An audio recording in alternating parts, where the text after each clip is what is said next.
जय माता दी। आप सभी का आपके अपने YouTube चैनल में बहुत बहुत स्वागत है। आइए आज सुनते हैं चैत्र नवरात्रि अष्टमी तिथि के दिन महागौरी माता की कथा। चैत्र नवरात्रि के अष्टमी तिथि के दिन माता महागौरी का पूजन किया जाता है। तो माता महागौरी को प्रसन्न करने के लिए इनका जल से अभिषेक करे, पंचामृत से अभिषेक करे, माता को शुद्ध गंगा जल से उनका अभिषेक करे। महागौरी माता को सफेद वस्त्र अति प्रिय है, तो सफेद वस्त्र माता को चढ़ाए, या माता जगदम्बा को आप लाल वस्त्र अर्पित कर सकते हैं। उसके बाद फिर माता को अक्षत, चंदन, पुष्पों की माला अर्पित करें। महाअष्टमी तिथि के दिन इस दिन विशेष प्रकार से माता का श्रृंगार किया जाता है और अनेक प्रकार के फल, 56 प्रकार के भोग भी माता को अर्पित की जाती है। तो इस दिन माता को हल्दी, चंदन, कुमकुम माता महागौरी को अर्पित करे। महिलाएं माता महागौरी को सिंदूर चढ़ाए और पुरुष माता महागौरी को चंदन अर्पित करे। उसके बाद फिर माता को धूप दिखाए, वहाँ पे एक दीपक जलाए, माता को दीपक दिखाएं। उसके बाद फिर माता को अनेक प्रकार का नैवेद्य अपने श्रद्धा और सामर्थ्य के अनुसार अर्पित करें।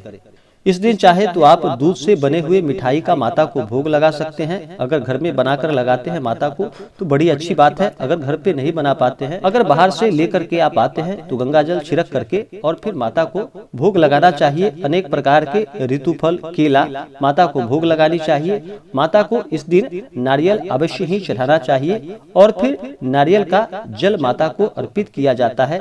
तो बहुत से जगहों पर अगर अष्टमी तिथि को नारियल फोड़ते होंगे तो अष्टमी तिथि को फोड़ेंगे, नहीं तो अगर नवमी तिथि को नारियल फोड़ते होंगे तो नवमी तिथि को भी आप फोड़ सकते हैं। माता को नारियल का जल अर्पित किया जाता है। जहाँ तक हो सके माता को अनेक प्रकार का नैवेद्य, 56 प्रकार के आप भोग माता को अर्पित कर सकते हैं। अपने श्रद्धा और सामर्थ्य के अनुसार अवश्य ही माता को अनेक प्रकार के नैवेद्य, पूरे पकवान आदि का माता को भोग लगाना चाहिए। इस दिन आप हलवे का भी माता को भोग लगाएं। काले चने का इस दिन माता को भोग लगा सकते हैं। जहाँ तक हो सके माता को अनेक प्रकार का नैवेद्य अर्पित करनी चाहिए। उसके बाद फिर नैवेद्य के बाद जल से माता की आचमनी करानी चाहिए। उसके बाद माता को द्रव्य और दक्षिणा अर्पित करें अपने श्रद्धा और सामर्थ्य के अनुसार।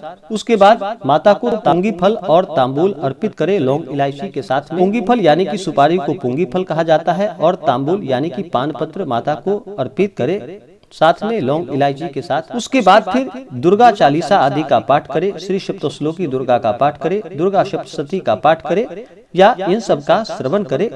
इससे लाभ की प्राप्ति होती है। इस दिन माता के मंत्रों का जप करना चाहिए। इस दिन ओम सर्व मांगल्य मांगल्ये शिवे सर्वार्थ साधिके शरण्ये त्र्यंबके गौरी नारायणी नमोस्तुते।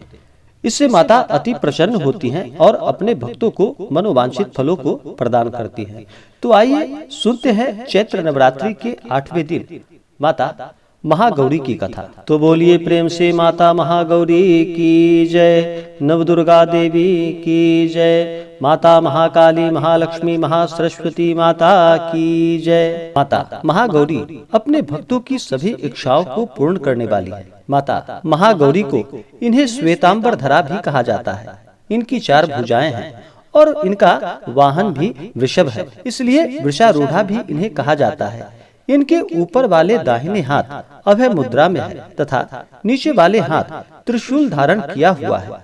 ऊपर वाले बाएं हाथ में डमरू धारण माता ने कर रखा है और नीचे वाले हाथों में वर मुद्रा है। माता महागौरी की पूरी मुद्रा बहुत ही शांत है। माता महागौरी ने भगवान शिव को पति रूप में प्राप्त करने के लिए इन्होंने कठोर तपस्या की थी। इसी वजह से इनका शरीर काला पड़ गया था, लेकिन तपस्या से प्रसन्न होकर भगवान शिव जी ने इनके शरीर को गंगा के पवित्र जल से धोकर कांतिमय बना दिया और फिर उनका रूप गौर वर्ण का हो गया। इसलिए इन्हें महागौरी के नाम से जाना जाने लगा।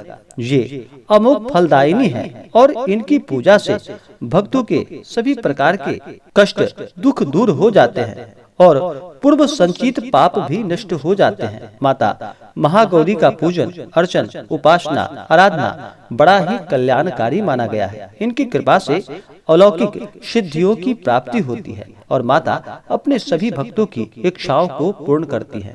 तो बोलिए प्रेम से माता महागौरी की जय। इसी प्रकार से जो भी सच्ची श्रद्धा के साथ माता महागौरी का पूजन करते हैं, व्रत को रखते हैं, कथा श्रवण करते हैं, दुर्गा चालीसा सप्तश्लोकी दुर्गा का पाठ करते हैं, माता इससे अति प्रसन्न होती हैं और अपने भक्तों को मनोवांछित फलों को प्रदान करती है। चैत्र नवरात्रि के दौरान जो भी जातक व्रत करते हैं, व्रत के दौरान नियमों का पालन करना चाहिए। इन 9 दिनों तक चैत्र नवरात्रि के दौरान शुद्ध और सात्विकता का पालन करना चाहिए। इन दिनों ब्रह्मचर्य का पालन करना चाहिए।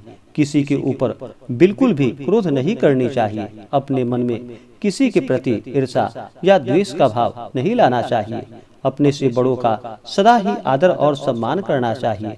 महिलाओं का सदा ही सम्मान करना चाहिए। उनका कभी भी अपमान नहीं करना चाहिए। जहाँ तक हो सके धर्म का कार्य, दान पुण्यों का कार्य करना चाहिए। गरीबों को भोजन करानी चाहिए। ब्राह्मणों को भोजन कराना चाहिए। कन्या कुमारी का पूजन करना चाहिए।